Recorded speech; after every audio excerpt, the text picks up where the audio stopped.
going on, everyone? Welcome back to Dipped in Tone. I'm Rhett. I'm Zach. What's going on? What's new? Man, so many things. So many things are new, but you go first. What's new with you? Rode my bike this morning, trying to get in shape. Lost a little weight, so that's good. And it's so awful hot here in the South now that the only time you can do anything outside is like first thing in the morning or late at night. So that was cool. Just had Adam Levy over at the studio for a few days. He and I have been working on a new course. So we wrapped that up yesterday, which I'm really excited about. This is going to be my favorite course I think I've ever made. It's like a blues guitar course. And we, instead of doing like backing tracks like normal where you program drums and do MIDI keys, I hired a rhythm section from here in Atlanta, like the heaviest hitting rhythm section I could get my hands on. And we tracked the backing tracks live at my studio, and they're so much fun. They're so much fun to play over. Then getting to hang out with Adam and play guitar with Adam for 3 days was a highlight of my year. It's really cool. So awesome. That'll be out. Hopefully, probably, I think late August is what we're shooting for release on that. Okay, cool. Yeah, we've just been, we got some releases. I don't know when this will air, so I don't want to say anything.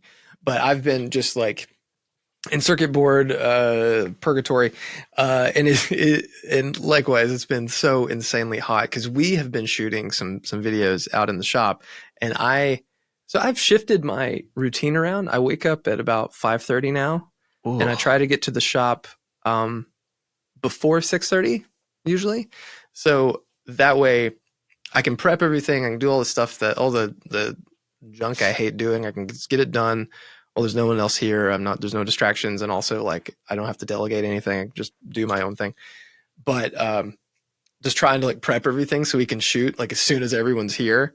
So it's not insanely hot. But one of the things we were doing, and I've been sending you pictures, and this is the perfect segue for our sponsor, but this is the first of this will probably have gone out by the time this video is out. I am trying to improve the relic on this Mike McCready Strat, starting with the plastic and the metal parts. So I'm rusting them. I'm making them really gross. All the plastic parts, I'm actually distressing them, and I'm changing the color of the paint on the Strat knobs, trying to make them green. You know how they turn green? Yeah. So I'm doing that. I got the paint out so they look like they've been, rubbed on and used. Have a lot of reference photos, but big shout out to the sponsor of this episode, StewMac, because I have been using their liquid tone stain to get this stain thing. If you mix their stain with alcohol, you can distress plastic, or you can stain it, and the alcohol will evaporate. The stain will stay. You could rub it off if you tried really hard, but what it allows you to do is, do this sort of thing. And if you mess it up, you just take a rag with alcohol on it, wipe it off. And likewise, on another guitar,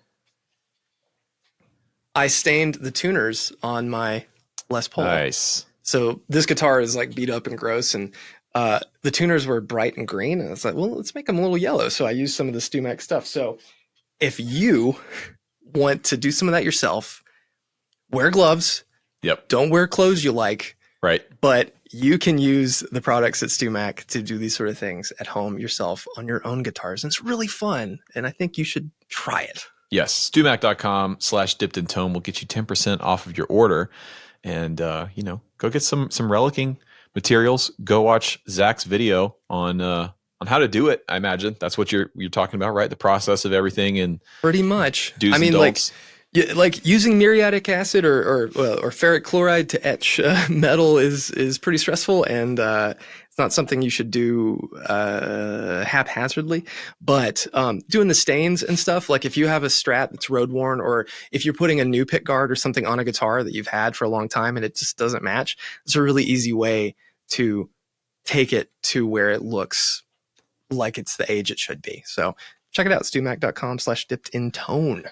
Yeah, thanks to StuMac for sponsoring today's episode. Links will be in the description and the show notes if you're listening. And I have a quick plug too while we're plugging stuff. August, I believe 23rd through the 25th, I will be in Chicago, Illinois at Fretboard Summit. And it's going to be a lot of fun. We're going to be doing a whole bunch of stuff. I think I'm doing some kind of presentation. It's not confirmed yet. But yeah, if you're in the Chicagoland area, come out. The roster this year is insane. It's going to be a lot of fun. We're also organizing a bike ride on Thursday. It'll be a chill, like 5-mile greenway ride that's going to end at a distillery, I think right on the lake. And we're going to be playing some music. I'm going to put, and I think we're even going to like load up the gear on cargo bikes and like ride the stuff there, the amps and the guitars and everything, which is going to be a lot of fun. So, yeah, links to that'll be in the description. Come out, say hello, make a hang with everybody. And actually, today's guest is going to be there as well, Dr. Moller Miller. And yeah, that's a nice segue into our interview here. Let's get into it. Dr. Moller Miller, thanks for joining us today. It's a pleasure to have you on. Good morning. It's good to be here. So, okay, I want to start with this thing we were just talking about offline. So I just had Adam Levy, former guest on the show here at the house. We were working on a video course together, and he was telling me about a project that you were a part of a few years ago where there was like these songwriting prompts that would go out to a handful of people, and you'd have to write something every week and upload it to a Dropbox. And he mentioned that maybe one of the songs on your new record came from that. Yes. So yeah, it was like a songwriting guitar club, instrumental guitar songwriting club. So this was during COVID. So people had more time at home, which was lovely. And the prompts would be like a wide range of things. Like I remember one was like the Scream, that iconic painting. It was like, respond to that.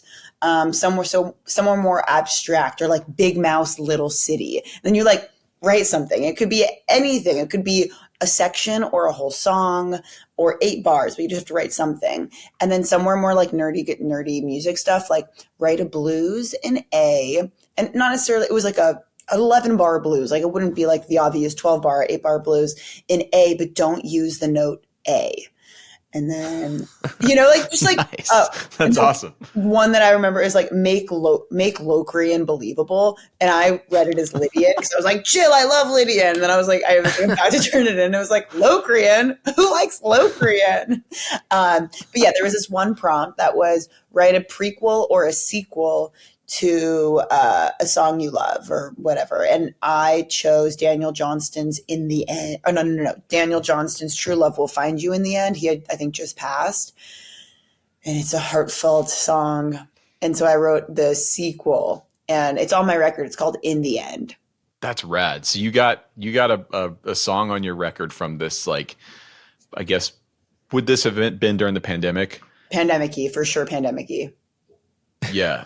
So that's awesome. So yeah, the new record, tell us about that. Like what was the recording process like? Was it all live in the room? Yeah. Or was it sort of tracked separately? How'd you do it?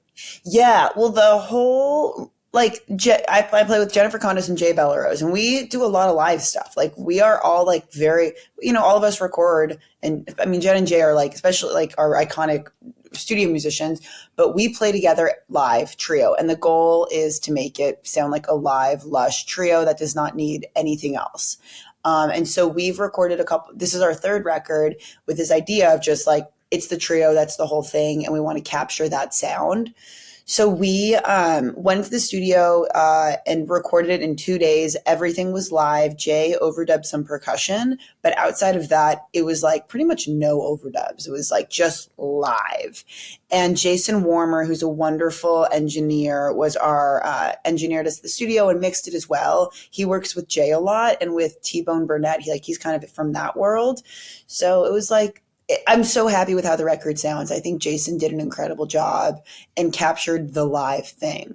Yeah, it sounds incredible. It really, really does. Yeah, I think one of the things, because I was listening to it this morning, and one of the things that I noticed, and I was wanting you to touch on this, because sometimes with instrumental music, I feel like songs can drag or lose the point, and I feel like everything that I heard on your record, and I got through the majority of it, it felt really concise, and it felt really focused. And I think for a lot of people, that's pretty hard.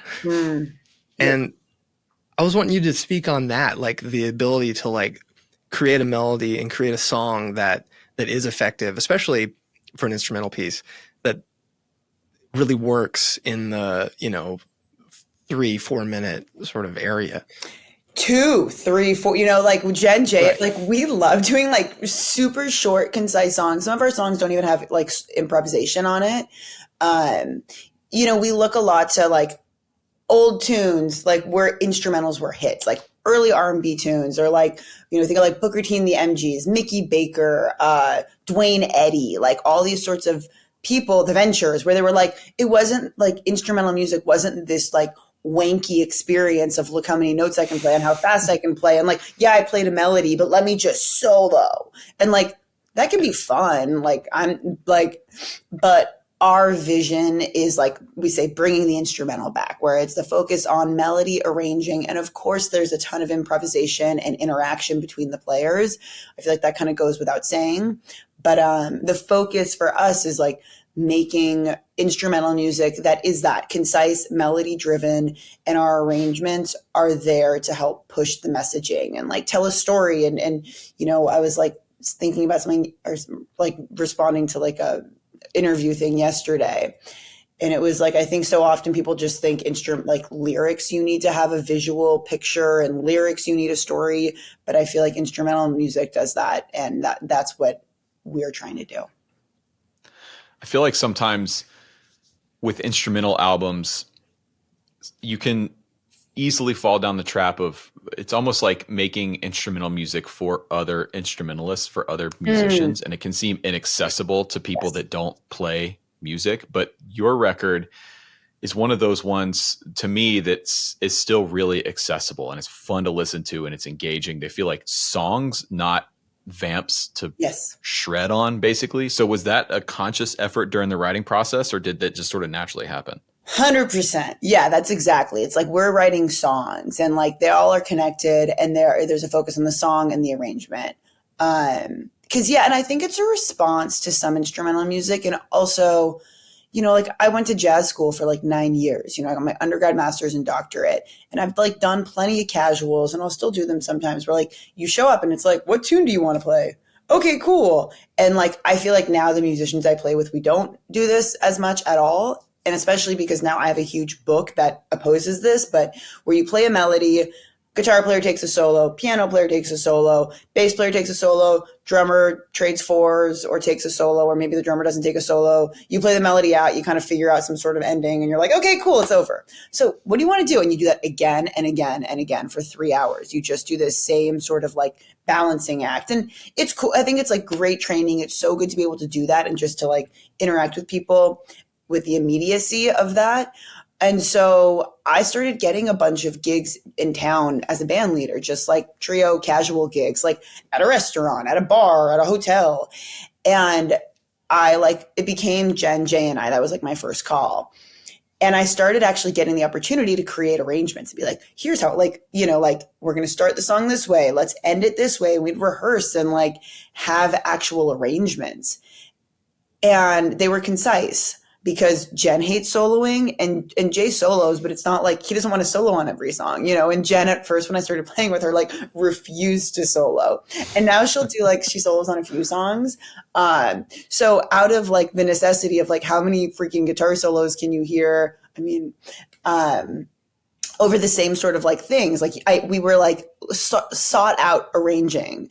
And then that's how like the trio evolved from playing at Casa Del Mar and Perch and like other random gigs in LA, and like wanting to not just do the same damn thing all the time. I think, because I was thinking about this, because I've mostly always played in trios, and every time I've played in larger groups, it seems a lot harder to me. I feel like in a trio setting, it kind of works in any genre. You have a little bit more freedom, as long as the people you're playing with are solid enough to carry a tune without the guitar, being preeminent. Yeah. I feel like there's so much more freedom and creativity you can kind of have I mean, and it all depends on who you're playing with, but when you have that comfort and that support system and that base to play on top of, I feel like there's so much more opportunity there to experiment. I love the trio. I'm such a fan of it because I feel like every person can have such a big voice, and you can utilize space in such a beautiful way, which I think when you get more and more people, like it's really hard to use space. So I love the trio. I mean, and I'll do quintet gigs. Like I'm starting with Jason today. Today's our first day of rehearsal. There's 12 people in the band. And so it's like fun to do the variety of things, but I've sort of like fallen in love with trio. And I love playing with Jen and Jay, but, I just feel like there's like the use of space and, it's like you're exposed, but I still feel protected by Jen and Jay or whoever I'm playing with. It's like, because I'll do solo guitar stuff too. And that's always like, I feel so naked, but I love solo guitar too, because there's a lot of freedom. But trio for sure is like my favorite zone. And I've been in a trio zone for a while. So I imagine at some point I'll have like different iterations. Sometimes there's a few guys in Jason's band that I play with, and we're a little quartet. There's a piano player too. And that's so fun. I did a gig with him where it was like piano guitar recently. I like went to his gig and like that was so fun. Like I think they all like they help you evolve and grow in different ways and push you to different parts of your playing. But I do love the trio, especially. I love the trio. Do you think that having that lack of a safety net of like a rhythm guitarist or a horn section or whatever, do you think that is a great way to push people who maybe aren't so comfortable playing out or whatever to really get their skill set and their chops up? Yeah, I mean, I think it's a good way for people who want to start like utilizing more than one note at a time, because and then I think it's an easier way to integrate it sometimes into other places, because when there's a rhythm guitar player, you think, okay, I'm just going to play one note and now it's my turn to play chords. But I think it's a great way.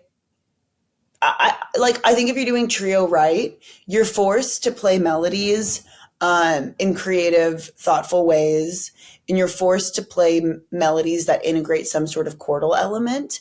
And your solos, in order to play it correctly, I think you have to figure out a way to make it sound full. So it's not just single notes. So you'll have to throw in some chords, which I think can be helpful when you're trying to understand how to solo over changes, because I think sometimes like when you're soloing, you're just like, I'm in G major, whatever, here I am. But like in order to do it, you can't play a G major over an A minor chord. I mean, you can, but it's going to sound like, you're not necessarily doing the right thing. So if you're playing a 2-5-1, like you have to think like, okay, I'm going to like solo and throw an A minor chord in order to make it sound like A minor, not just the zone of G major. So that's another cool thing that can come out of it. So in regards to that, like filling up space in a trio context, how important is tone and sound to you? Are you thinking about that alongside your note choice and sort of the harmonic choice? Because I love your guitar sound. It's really organic and saturated and punchy, but still clear. And to me, it seems like something that you've put a lot of thought and energy into. So what are your thoughts on that? Yeah. I think I spent so much time just trying to figure out the notes on the guitar of like how to make it sound cool. And not, I feel like I didn't focus on pedals for a while. And then like, I like for me, I think like thinking about guitar players I like, and I've had the opportunity to work with so many different pedals and pedal companies and and like figure out what I like. It is just like, because I've been playing guitar and playing with pedals for whatever since I was like, I feel like I didn't really start playing with pedals till I was like 20. I did a little bit before that. And so like for 15 years, I've been like diving into pedals, and I go to a gig and I play with all these different pop artists, which require pedals. So I get to explore some stuff there. And then, I think for the trio, especially this record, wanting for it to, get some of the sort of cinematic vibes. Like I got to think about modulation and tremolo and a variety of reverbs, and get more comfortable with it, because I so often practice just guitar into amp with some reverb on it. Like that's 90% of the time when I'm practicing at home, what I do, which I think allows me to have like an intimate relationship with my guitar and how many sounds you can just get out of your instrument. I think oftentimes we forget about that, of like where you're putting your hand, your right hand, and how hard you're hitting, and like the way you're angling your pick and all these different things, which I love to explore. And then I get some time with my pedals where it's like, I don't know. I think I've found sounds I like. And I think some of that has come from playing with so many different artists that want so many different sounds, you know? And that exploration then comes into my trio because I do hear, and it makes it sound bigger, you know, like you just sometimes get extra dimensions, which especially with like a skinny trio, you want more dimensions because we're not going to have like a piano or keys like taking up a lot of space. Guitar is a lot like is a thinner instrument than keys, you know? So I think I'm trying to like counterbalance that with tremolo, modulation, delays, and reverbs, which just like fatten the sound and give it more dimension. Yeah. So on your record, you've got some really, really cool guitar sounds on the record that I love that. I was racking my brain and I'm like, how did they do that? So can you maybe get nerdy with us for a second and take us through that? Like, what does your rig look like on the recording? Because it sounds like there might be more than one amp or something happening in certain places. Like, yes, I wish I had. I'm in a hotel room, so I can't like grab my pedal board and be like, "Here's what's going on." So we did 2 amps, 2 pedal boards, 1 guitar is what we did. 2 pedal boards. Yes. So Jason Warmer, it was so fun working with him because he's like a nerdy guitar player that is an engineer. So even love sounds like, you know, like the sonic experience. He was so down to like explore and experiment. So I was telling him, I was like, I want to go for a little bit more of like varied sounds than necessarily like what I'm comfortable with for sure. Like, so maybe we could like, how can we do this? And he was like, let's do 2 amps, 2 pedal boards. Cause that way we can blend the 2 different sounds instead of just having like 2 mics on 1 amp or going stereo with 1 pedal board.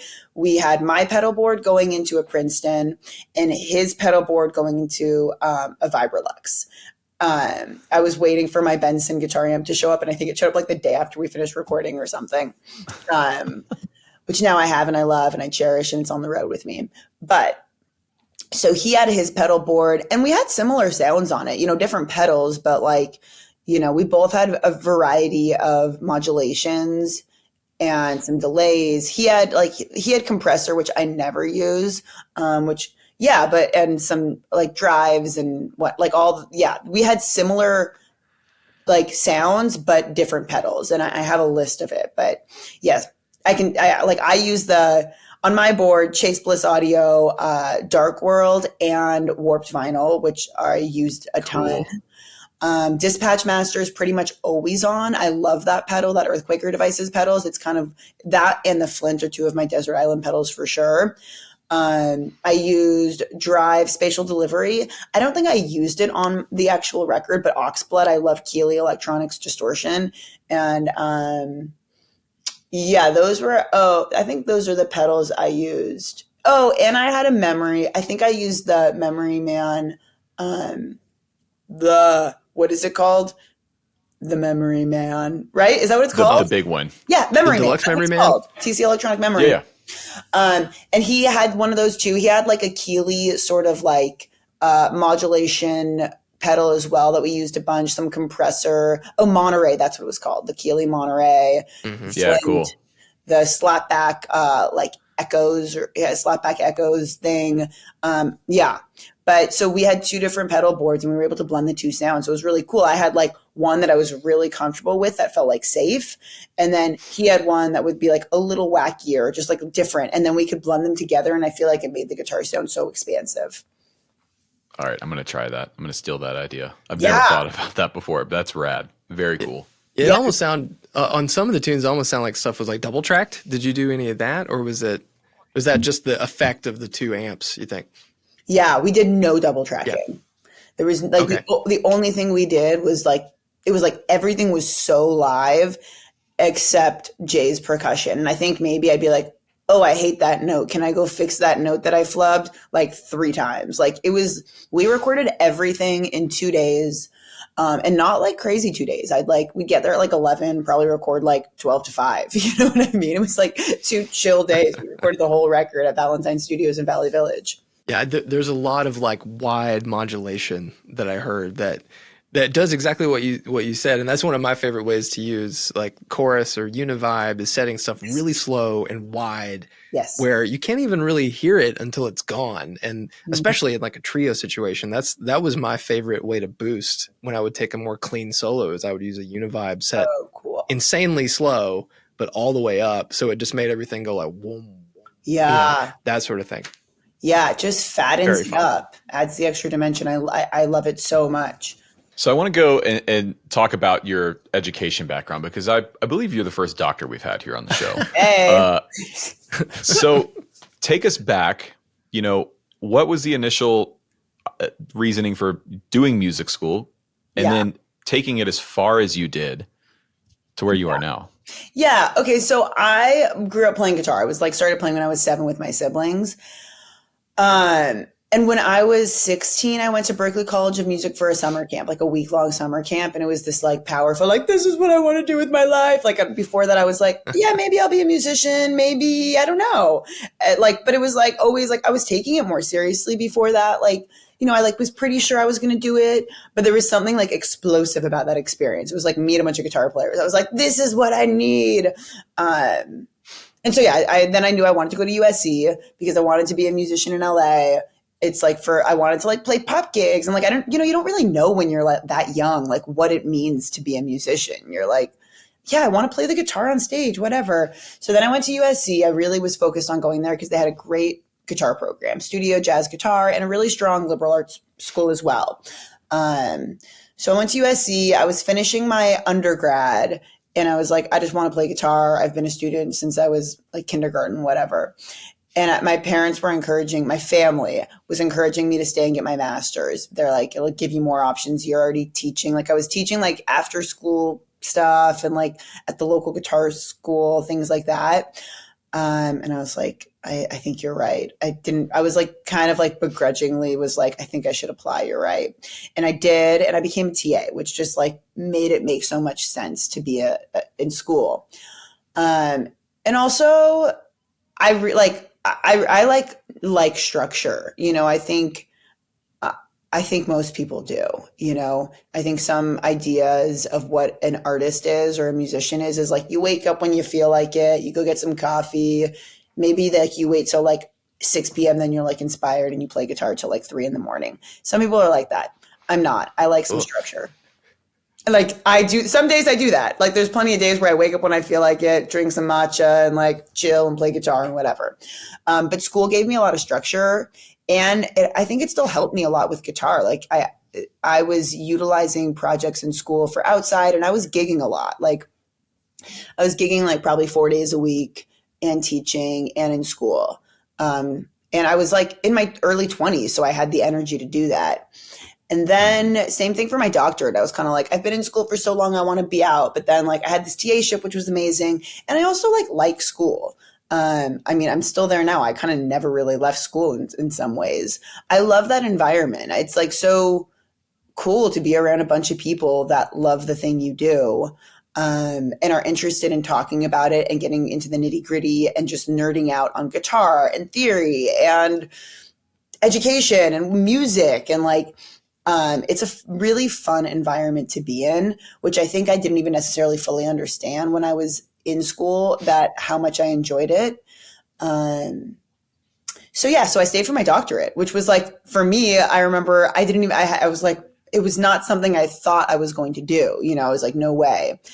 And I also feel I had this notion when I was younger that if you're a good player, you're not a teacher and whatever, you can't do both, which I think I had to learn is so not true, especially looking at some of my mentors at school that are amazing players and amazing educators who were really impactful for me. And I think getting to work with those people was definitely influential as well.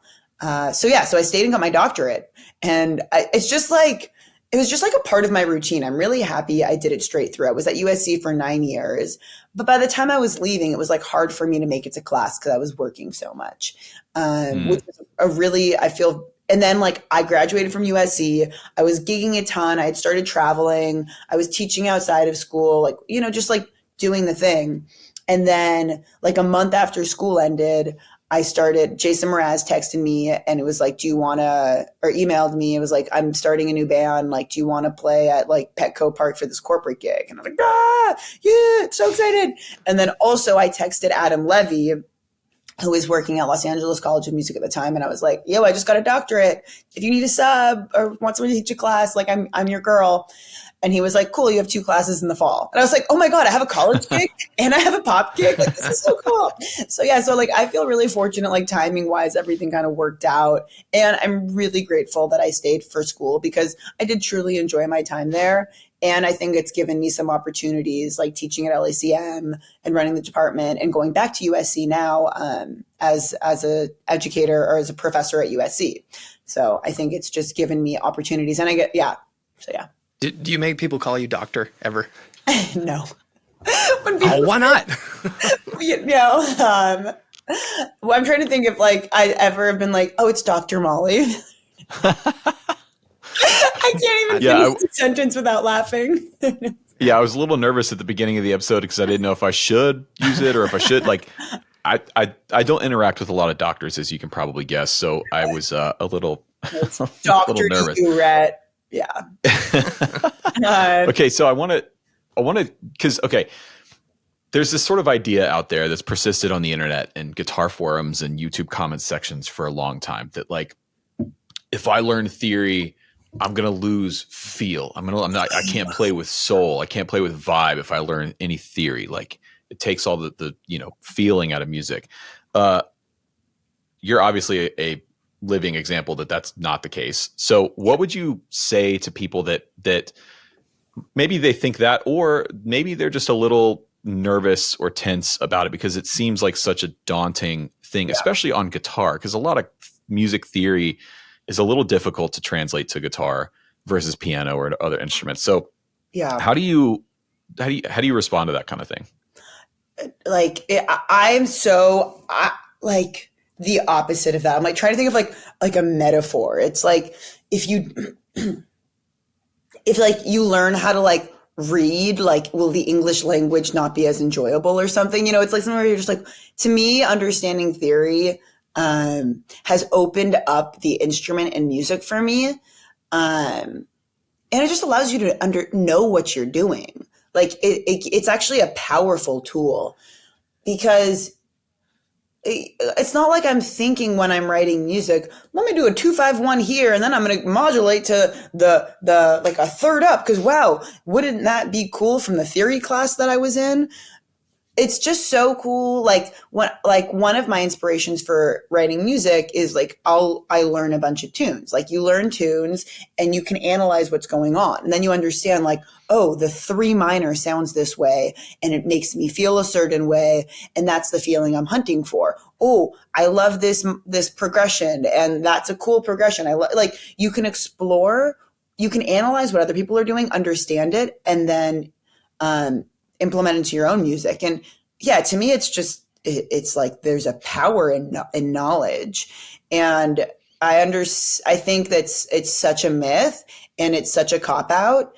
Because why would you not want to understand the thing you're doing? It's just it's knowledge. Yeah. It's having tools in your toolbox. I mean, like a carpenter doesn't just have one hammer. Yeah. You know? Yeah. That's a good way to put it. Okay, so maybe for some practical advice, because not everyone is going to end up going to music school where you have sort of the structured curriculum, which, you start here and work through the basics and fundamentals. So what are some things you would tell some of the players that are listening that are like, okay, I want to learn theory. I've been playing for a few years. Yeah. I know my open position chords. I can play a few tunes, but, I go on YouTube and it's just so daunting. I don't know where to start. What are some fundamental things that you would point people towards that are in that position? Yeah, I mean, I wish I could like tell you like this is a great like a book. It's nice to work with someone because I think these theories are hard when they're not explained. I mean, I think Pickup Music maybe has a theory course. And I've worked with them. I did my Gauge class. If you haven't seen the ads, which I'm sure you've seen the ads if you're on the internet because they run their ads a lot. But I think they do a theory class that's really I'm pretty sure. But I do think some sort of like structured course is a cool way to do it. And versus just like random internet searching because like it's like you're just like filling random gaps, and it's really nice to I think have a more linear experience when going through that stuff. I mean, I teach online courses too. I'll start one again probably in the fall. Whoa, did I just do that thumbs up? Yeah, Rhett's computer does it too. It's an Apple thing. Yeah, just roll with it. I guess, yeah. So I teach that I'll teach them again in the fall where there's like theory integrated into it. But I would do a more not just random YouTube videos because then your knowledge is just spotty. It's super spotty. And you're like, well, I understand the modes, but like you don't know what a major scale is or whatever, you know, or like how to make a C triad. Like there's certain, I think, steps that make sense. And also like, I bet like every community college has like a theory class or like an intro to music theory class. Like, if you're really interested, I would do something like that. I think that'd be such a cool way to do it because, you know, we sit on our damn computers all day. Like, isn't it cool to like have a human interaction? So yeah, I teach online classes through a company called Till, and they're like the human interaction on the computer. You know, it's like live Zoom classes essentially. But yeah, I would do something like that or work out of a book and I wish I could tell you what book, but I'm not really sure. But I think Pickup Music might have a theory class too. Yeah, I went to music school here in Atlanta, and a few years ago I was talking to one of my old teachers there, and I was there about 12 or 13 years ago, and he was telling me that the difference now is the students that are coming in have this crazy patchwork of knowledge where they know the Hungarian minor scale or something, but they don't know their triads up and down the neck because just the nature of the YouTube algorithm or Instagram or whatever, you know, you watch one thing on a guitar theory video and then YouTube's like, oh, well, maybe you should understand the harmonic minor mode next. Yeah. You know, it doesn't know what to recommend. So yeah, I agree. I think having some kind of structured thing, whether it's a book or a teacher or courses or some combination therein is a great way to do it.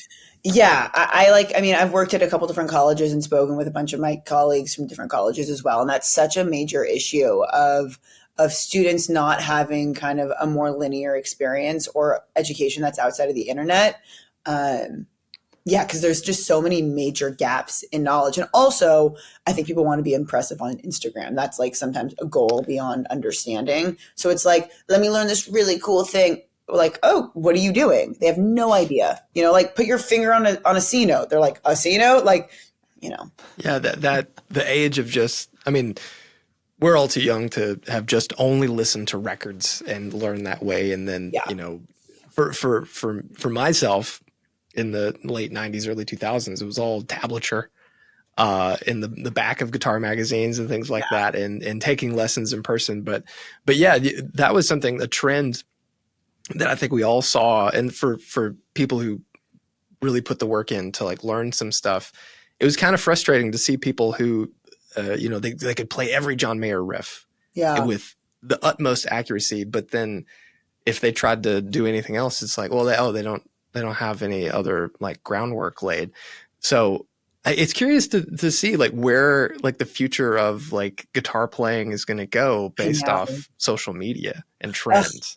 Well, I know that part is a little scary that it's just going to be all this like internet stuff and people poo-pooing understanding the instrument and instead like really lifting the idea of being impressive for these Instagram videos. And like I talk about it with my friends sometimes. You get these people that are like shreddy and then like they show up at a gig and you're like, they don't know how to actually play at a gig. And I guess it depends what you value and what you want for your career. Do you want to be an Instagram guitar player? Do you want to be a gigging musician? Do you want to get on a pop gig and not embarrass yourself? You know?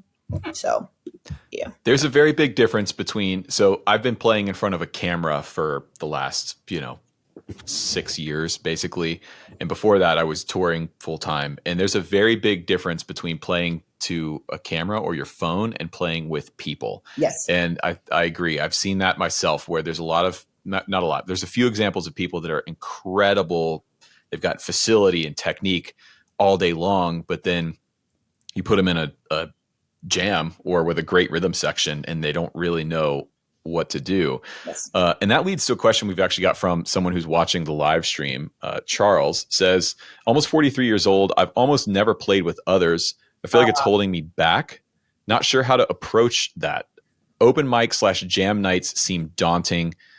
Question is, how do I just start? What other avenues to start a band mix? So what would you say to Charles? And I do want to say one thing that it is also actually, I think, it's if you're really great playing with others, it doesn't necessarily mean you're great at like sitting alone and playing something too. So there's like, it's just like, there's all these different skill sets and muscles to build. How to start? If you can find a friend to play with, I feel like that. And I know it's like, how do I do that? I would like post on Craigslist, post on your social media, tell all your friends who plays. Like if you're like an intermediate guitar player, like find anyone, another guitar player, a saxophone player, a singer, a drummer, a bassist. Like because I understand like walking up into a random group of people with a bunch of people you don't know, you're like, hey, can I sit in? Like is scary. And even playing with one person, playing with your brother is scary. You know, it's just like what we do. It's like you're so vulnerable and it feels like you're like, oh my God, if I mess up, will the world crumble? It won't crumble. So I would, if you can, I think like find someone to play with regularly. And once again, anyone. Like I'm thinking of some students I had, like one student who was like you, like she found a vocalist and just started doing a duo thing with her and a vocalist, and it pushed her to be so much better. Another student had the same thing and they wanted to start a band. And so she like Facebook, like looked up Facebook groups, I think maybe Craigslist, but just also community, and able to like wrangle a whole band around her, a guitar player, a bassist, and a drummer. You don't need all of that. I think just finding one other human being to play, and then it sort of like, I think can trickle out. But I would start if you can by having a regular hang with someone you know, because it's also like you can play a song, chat, decide what other song you want, or like get 5 songs you want to learn or 2 songs you want to learn together, and then get together and play. Yeah. Do you think, because I grew up in a really small town, and I could count all the non-marching band instrument playing people on both hands.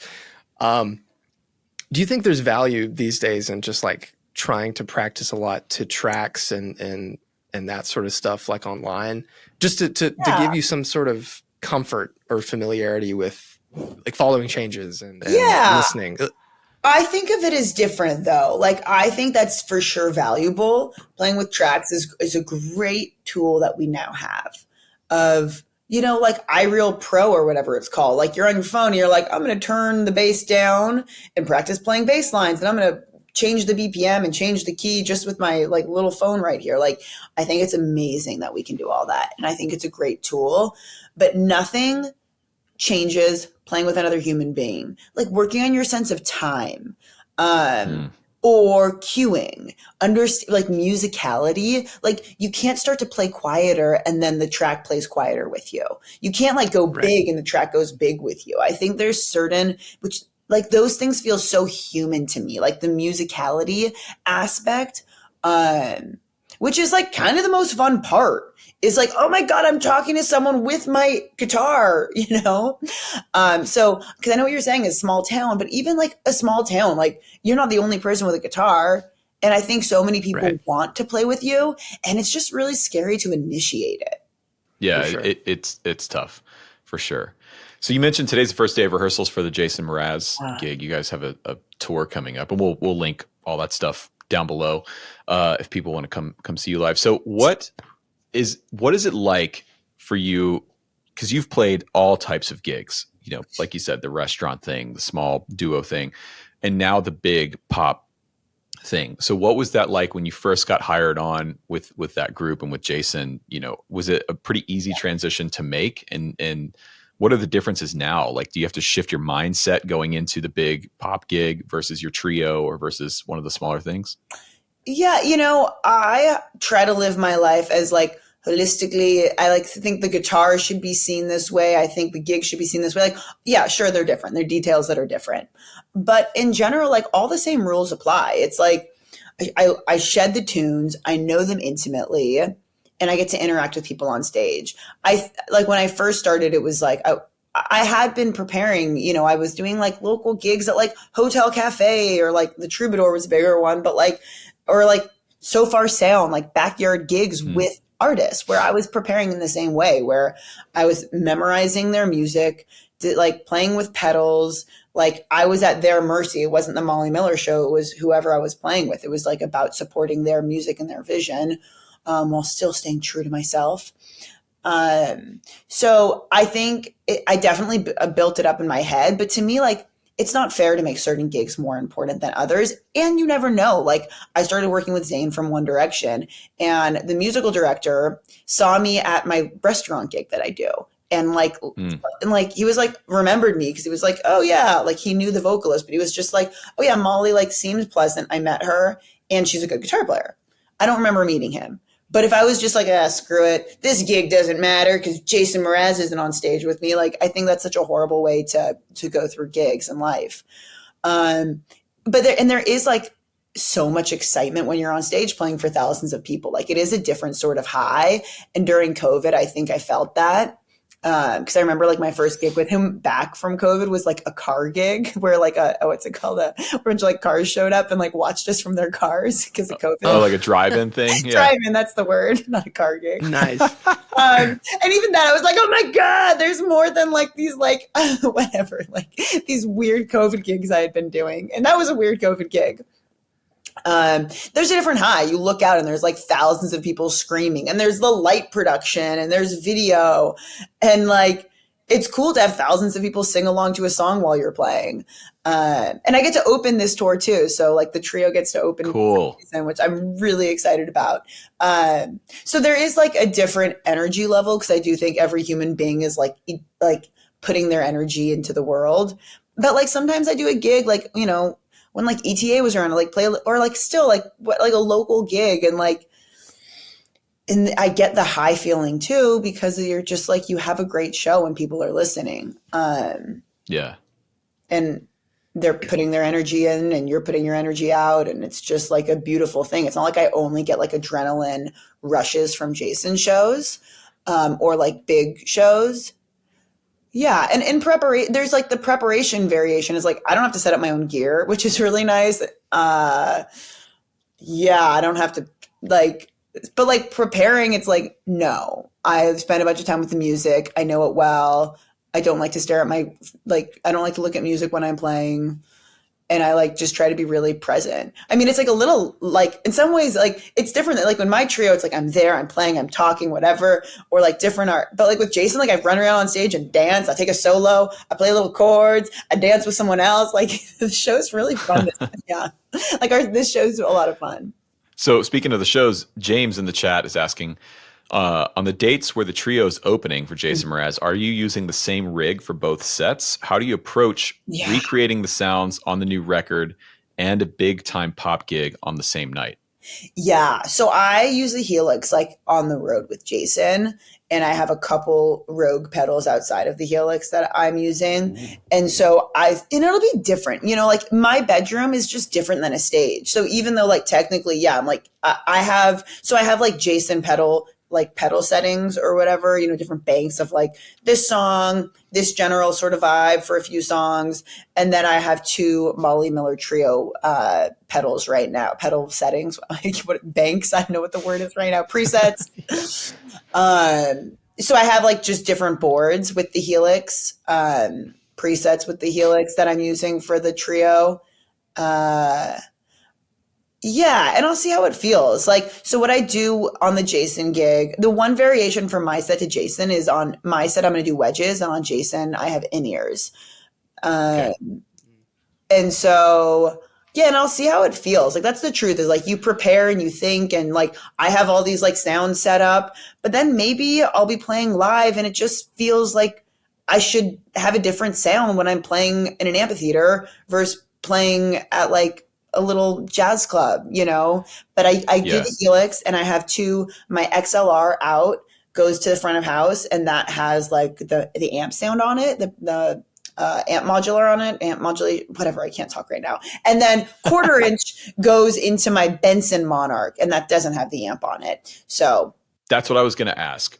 Do you do stage volume with the Helix? Because that's, in my experience playing with the Helix live, it sounds great going to front of house, but if you don't have something moving air on stage, you lose a huge part of your sound. Yes, I like need an amp behind me. I don't have one with amp. It's like with Zane, it's like a very, what's it called? An empty stage or something. It's like a clean stage. But with Jason, yeah, I get actually 2 amps behind me, and I have a deluxe and the Monarch behind me, and they're also miking the amp and then so we get to blend sounds again. I guess this is a theme. We're blending different sounds. Yeah, you're turning me on to some new stuff here about like maybe we should start getting a little weird and not just doing the 1 amp. Because for a long time, I've always sworn off like stereo and wet, dry, wet. And I'm still not convinced on that. But I do think there is something cool to having like a 2 amp dual mono thing with some different routing options. That's rad. It's so ironic because like I have literally hundreds of pedals and like, I don't know, 50 guitar cables. Like I have so much stuff. And usually I just plug straight in and I can't be bothered to do anything else. I know. When I'm practicing at home, that's me mostly.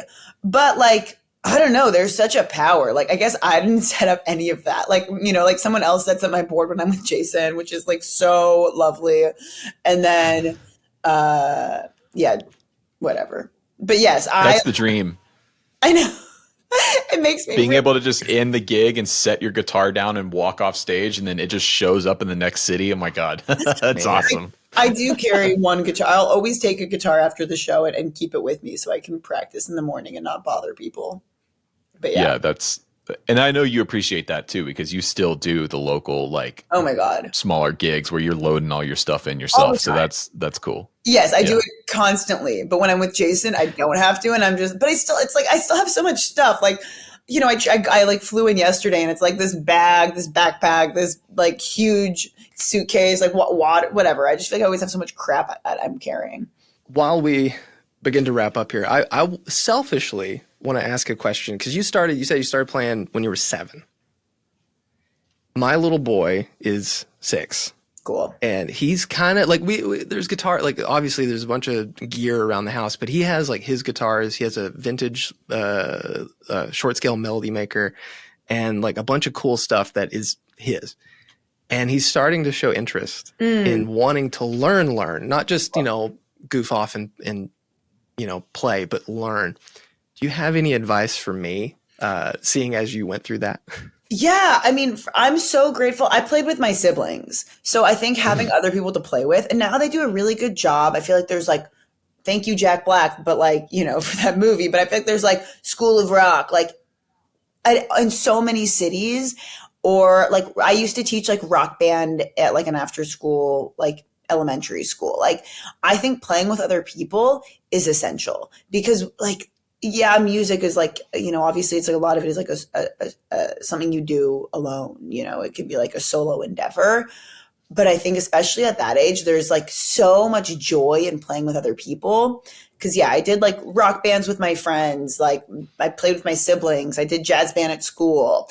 And you know, it gave me such a sense of community and belonging and purpose and self of like, it's not just me alone, but I'm like with other people. And I felt like I had such a strong community, which I still feel today, you know, like, yeah, I feel like the community is so strong and that's something that brings me joy outside of just the playing portion. So I would say, yeah, have them play with other people and like, cool, have him play with you for sure. But like, I think it's probably cool for him to play with his friends too. Right. Yeah, we'll have to form a little band. Yes. Yes. And a trailer for their bikes. Yes. You know. Yes. That's awesome. Yes. Oh man, one day, hopefully soon.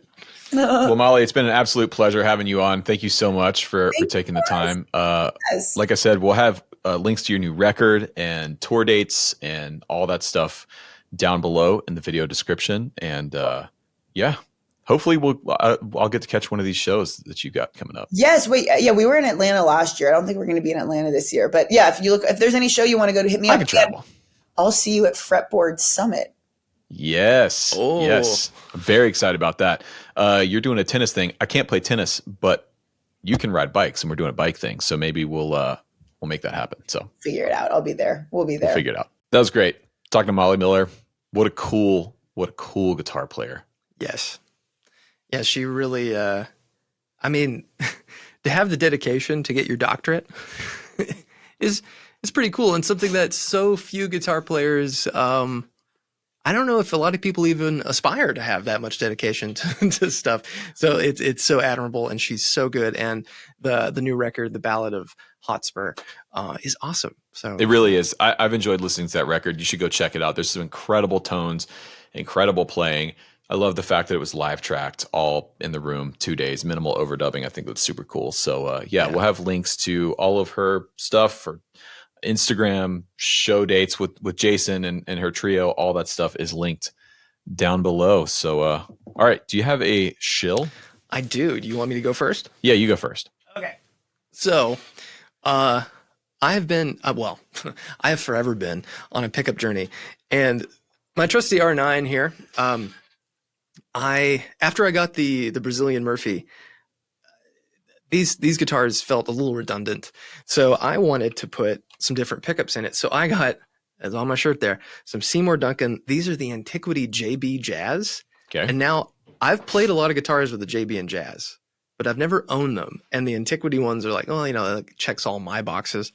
And I think if you're a guitar player and you have a bunch of humbucker guitars and they're all kind of samey, you're doing yourself a disservice. Have stuff that is different, that is hot or low output. But these, like this bridge pickup, just rips.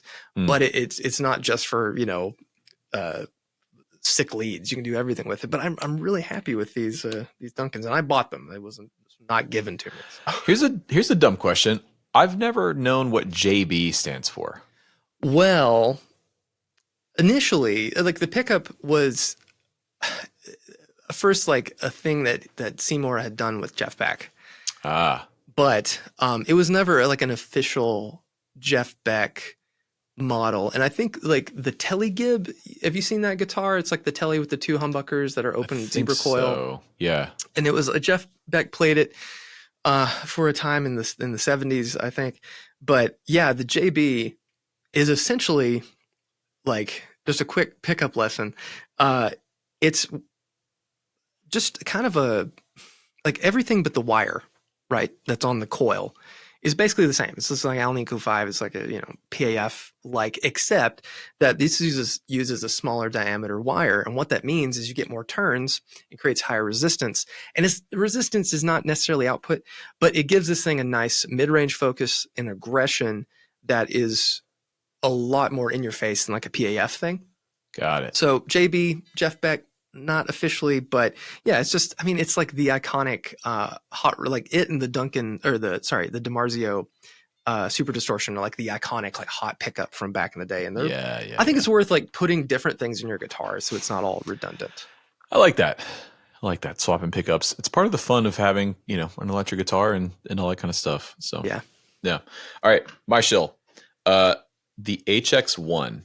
So I've had this for a few months now, and I'll be honest, I kind of, when it showed up, my friends at Line 6 did send this to me for free. I did not pay for this, but when it showed up, I was like, oh, cool. Yeah, I get it. It's like the HX effects just in one pedal. And then I put it on the shelf because I use the HX effects or the HX stomp. It's like, it's a cool thing, but it wouldn't be what I normally go for. Until this week, we were working on the course with Adam, and Adam has a very, very minimal, very small pedal board. It's like a tuner, ABY box, and then a tremolo and an overdrive. And he was asking, I want to add something to this board for some shows that I've got coming up, but I don't know what to add. And I was like, actually, man, let me go get this. And so I pulled it off the shelf and powered it up and put it on his board and started playing with it. And dude, it's rad.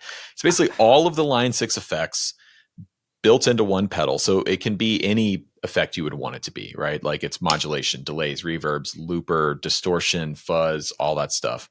But it has this mode called Flux, which initially I was kind of like, all right, that's cool. It's like a sort of, gimmicky thing. Essentially what Flux does, if you hit this button, you can set it so that there's two different settings on a pedal. So if you think about an expression pedal, right, being tied to one parameter, Flux, you could tie it to 4 parameters, for example, or Okay, so a good example is one of the presets is like an RE201 Space Echo, and it's got a good sort of medium delay repeat kind of sound. And when you hit flux, it changes the amount of repeats, the mix, and one other parameter, so it starts to feedback and oscillate, right? And then so you can toggle the oscillation on and off. You can do that with any of the effects.